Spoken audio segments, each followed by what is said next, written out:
지난해 월드시리즈 우승이 1988년 이후 32년 만이었던 다저스는 올해도 가장 강력한 우승 후보였습니다. 시즌 시작을 앞두고 팬그래프가 평가한 월드시리즈 우승 확률은 1위 다저스가 22.6%, 2위 양키스가 17.5%, 3위 매츠가 11.3%, 4위 샌디에고가 11.1%, 5위 휴스턴이 6.6%, 6위 애틀란타가 5.2%로 다저스가 압도적이었습니다. 리그 챔피언십 시리즈가 시작하기 직전에도 월드시리즈 우승 확률이 다저스는 38.4%로 24.4%인 보스턴과 24.1%인 휴스턴, 13.1%인 애틀란타를 크게 앞섰습니다. 그렇다면 우승 후보 1순위였던 다저스는 왜 월드시리즈에도 진출하지 못했을까요? 첫 번째는 엄청난 데드머니입니다.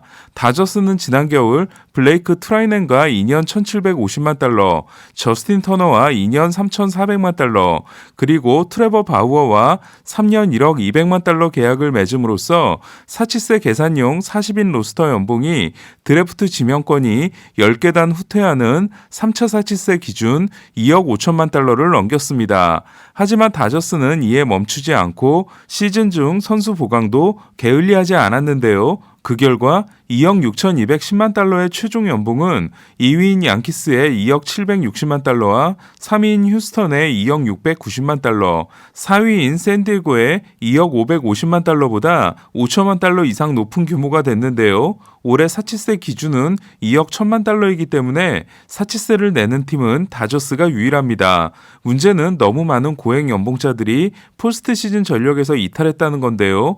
올해 연봉이 4천만 달러였지만 시즌의 절반밖에 뛰지 않고 전액을 모두 받아가게 된 트레버 바우어. 건강했음에도 포스트 시즌 전력에서 제외됐으며 연봉의 절반을 보스턴이 부담했기 때문에 1,600만 달러를 준 데이비 프라이스. 포스트 시즌을 앞두고 시즌 아웃이 확정된 3,100만 달러의 클레이튼 커쇼. 지난해 우리아스처럼 쓰기 위해 시즌 중반 트레이드로 데려왔지만 한 경기도 뛰지 못한 데니 더피에게 준 500만 달러. 역시 포스트 시즌을 기대하고 1년 100만 달러 계약을 줬지만 한 경기도 뛰지 못한 콜 해멀스까지 9,300만 달러를 준 선수들이 포스트 시즌에서 1이닝도 던지지 못했습니다. 바우어에게 큰 돈을 쏟아부은 결과는 벤치의 뎁스 약화로 이어졌는데요. 작 피더슨이 1년 700만 달러로 컵스, 키케 에르난데스가 2년 1,400만 달러로 보스턴에 입단하면서 교체 멤버들이 헐거워진 다저스는 잭 맥킨스트리가 초반에 반짝하고 푸올스가 플래툰 역할을 해줬을 뿐 시즌 내내 벤치 멤버 부족에 시달렸고 이는 지난 4년 동안 7홈런에 그친 수자가 포스트 시즌 9타석에 나서는 결과로 이어졌습니다. 반면 다저스에 있을 때부터 가을에 강했던 키케와 피더스는 키케가 포스트 시즌 11경기에서 4할 8리 5홈런 9타점, 피더슨이 진주 목걸이 퍼포먼스와 함께 31타석에서 3홈런 9타점을 기록하고 애틀란타의 월드시리즈 진출을 이끄는 결과로 이어졌습니다. 여기까지는 가을 야구가 시작되기 전에 일어난 일로 그럼에도 다저스는 우승 1순위로 꼽혔는데요. 지금에야 고백을 하자면 재작년과 작년 모두 다저스의 우승을 예측한 저는 재작년은 돈을 걸었다가 다저스가 워싱턴에게 지는 바람에 광탈했고 다저스가 우승한 지난해에는 돈을 걸지 않아 낭패를 본 적이 있었는데요. 올해는 샌프란시스코에게 배팅을 했습니다. 제가 다저스의 우승을 예측하지 않았던 건 첫 판인 와일드카드 경기에서 떨어질 가능성도 높다고 생각했기 때문인데요. 첫 번째는 싸이 영상의 저주입니다. 여러분은 그해 싸이 영상을 수상한 투수가 월드시리즈 우승 트로피를 들어올린 걸 본 기억이 나시나요? 월드시리즈 우승팀에서 싸이 영상 수상자가 나온 건 2001년 랜디 존슨이 마지막으로 1990년부터 지난해까지 31년 동안 싸이 영상과 월드시리즈 우승을 모두 거머쥔 투수는 1995년 그렉 매덕스와 2001년 랜디 존슨 2명에 불과합니다. 그렇다면 이건 우연의 일치일까요? 아니면 특별한 이유가 있는 걸까요? 저는 이렇게 생각합니다. 그의 싸이 영상을 따낸 투수는 슈퍼 에이스입니다. 포스트 시즌은 슈퍼 에이스의 존재가 중요합니다. 그러나 싸이 영상을 수상했다는 건 시작부터 끝까지 쉼없이 달렸다는 뜻이고 또한 더 큰 부담감을 가지게 됩니다. 이에 사이 영상 수상자들은 그의 포스트 시즌에서 인상적인 활약을 하지 못하는 경우가 많습니다. 사이 영상 수상자가 포스트 시즌에 가서도 미친 활약을 한 가장 마지막 사례는 1988년 NLCS MVP와 월드시리즈 MVP를 모두 따낸 오렐 허시아이저로 1995년 매덕스도 5경기 3승 1패 2.84로 괜찮았지만 월드시리즈 MVP는 글래빈이었습니다. 2001년 랜디 존스는 6경기에서 5승 1패 1.51을 기록하고 월드시리즈 공동 MVP에 올랐지만 6경기에서 4승 1.12를 기록한 쉴링이 없었다면 우승은 불가능했을 겁니다. 올해 다저스는 우리아스가 다승 메이저리그 1위, 슈어저와 뷰러가 평균 자책점 2, 3위에 올랐으며 우리아스, 뷰러, 슈어저는 승률에서 메이저리그 1, 2, 3위에 올랐습니다. 승률 상위 3명이 한 팀에서 나온 건 1927년 양키스에 이어 역대 두 번째였습니다. 그러나 지난해 포스트 시즌에서 11경기 6승 1세이브 1.50을 합작하며 우승에 결정적인 역할을 했던 뷰러와 우리아스는 올해 포스트 시즌에서는 8경기 1승 3패 1불론 5.13에 그쳤고 슈어저는 디비전 시리즈 3차전 7이닝 1실점 5투와 5차전 세이브가 있긴 했지만 NLCS에서는 2차전에 나서 4와 3분의 1이닝 2실점에 그치고 6차전 등판을 하지 못함으로써 팀에 큰 타격을 주게 됩니다. 돌이켜보면 올해 처음으로 200이닝을 던진 뷰러는 마지막 달 6경기에서 3승 2패 4.83에 그치며 지쳐하는 모습이 있었고 역시 185이닝을 넘게 던짐으로써 규정 이닝이 올해가 처음이었던 우리아스도 55이닝을 던졌던 지난해와는 같지 않을 거라고 생각했어야 했습니다. 그리고 다저스로 트레이드가 되고 나서 9경기 7승 0.78을 질주했지만 마지막 2경기에서 10과 3분의 1이닝 10자책에 그친 슈어저도 월드시리즈 도중 찾아온 데드함을 이겨내고 워싱턴의 우승을 이끌었던 2019년과 비교하면 2살이 더 많아진 37세 투수였습니다.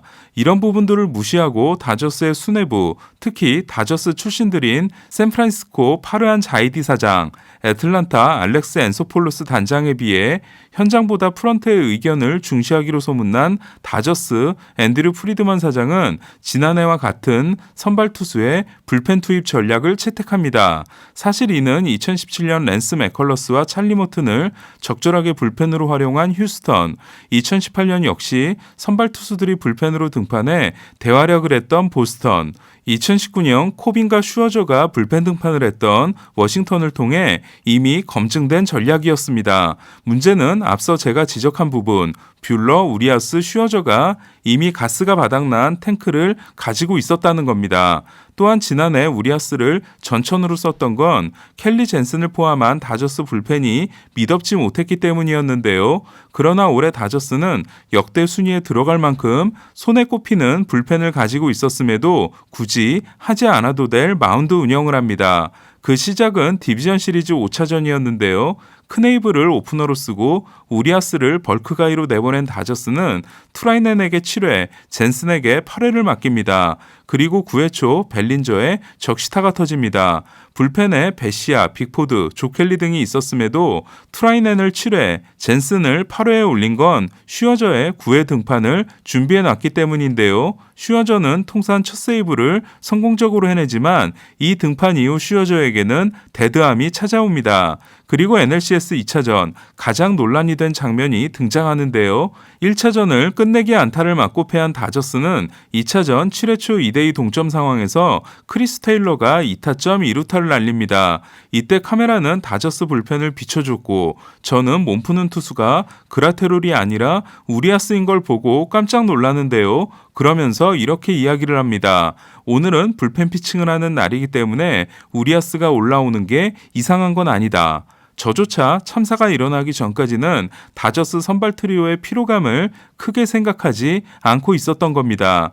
하지만 다저스는 미리 써놓은 대본대로 우리아스가 등판했고 우리아스는 2점을 내주고 동점을 허용합니다. 슈어저의 디비전 시리즈 5차전 마무리와 우리아스의 NLCS 2차전 8회 등판은 로버츠 감독의 생각이 아니었을 겁니다. 다저스의 감독 자리를 유지하는 대신 권한을 대폭 내려놓기로 이미 프리드먼과 악마의 계약을 맺은 로버츠 감독은 전략회의 때 내 의견은 n분의 1에 불과하다는 말로 자신이 처한 상황을 설명한 바 있습니다. 하지만 로버츠 감독도 큰 실책을 범하는데요. 4대4로 맞선 9회 2사 2루에서 안정적으로 던지고 있던 그라테로를 갑자기 바꿔 젠슨에게 끝내기 안타를 맞게 한 것과 NLCS 6차전에서 4회 2사 2삼루에 몰린 뷰러를 베시아로 바꾸지 않고 로사리오를 계속 상대하게 한 건 프런트가 아니라 로버츠의 실책이었습니다. 또 하나 다저스에게 불운이었던 건 마지막 날까지 지구 우승 경쟁을 했고 결국 우승에 실패했다는 건데요. 마지막 날 맥스 먼시를 잃게 되며 모든 것이 꼬이게 된 다저스는 샌프란시스코와 5차전 승부를 하면서 엄청난 에너지 손실을 하고 진출하게 됩니다. 이는 와일드카드 팀의 숙명이기도 한데요. 2012년 와일드카드가 2장으로 늘어나고 와일드카드 경기가 만들어진 이후 와일드카드 팀이 월드시리즈에 진출한 건 2014년 캔자스시티와 샌프란시스코, 2019년 워싱턴 세 팀뿐으로 이들의 진출 확률은 17%에 불과합니다. 어쨌든 다저스는 미리 써놓고 하는 대본 야구의 망령이 다시 살아난 가을이 됐는데요. 분명 똑똑한 다저스 사람들이라면 올해의 실패를 교훈으로 삼을 수 있을 겁니다. 문제는 코리 시거, 클레이튼 커쇼, 켈리 젠슨, 맥스 슈어저, 조 켈리, 코리 크네이블, 그리고 크리스 테일러가 FA가 되는 상황에서 내년과 내후년에도 바우어에게 4천만 달러를 줘야 할 가능성이 높으며 팜의 특급 유망주들이 사라진 다저스가 올해까지의 압도적인 전력을 유지하기는 앞으로 쉽지 않을 수 있다는 겁니다. 이 영상을 보면서 다저스가 떨어졌는데도 또 다저스 이야기를 하고 앉아있네라고 생각하시는 분들도 계실 텐데요. 어차피 다저스 결산은 한번 했어야 됐기에 여유가 있는 오늘 하기로 했고 내일부터는 프리뷰를 시작으로 월드시리즈에 집중하도록 하겠습니다. 저는 다저스 편파한다는 소리를 안 듣게 돼서 홀가분한 점도 있습니다. 이상 베이스볼 큐브 김영준이었습니다.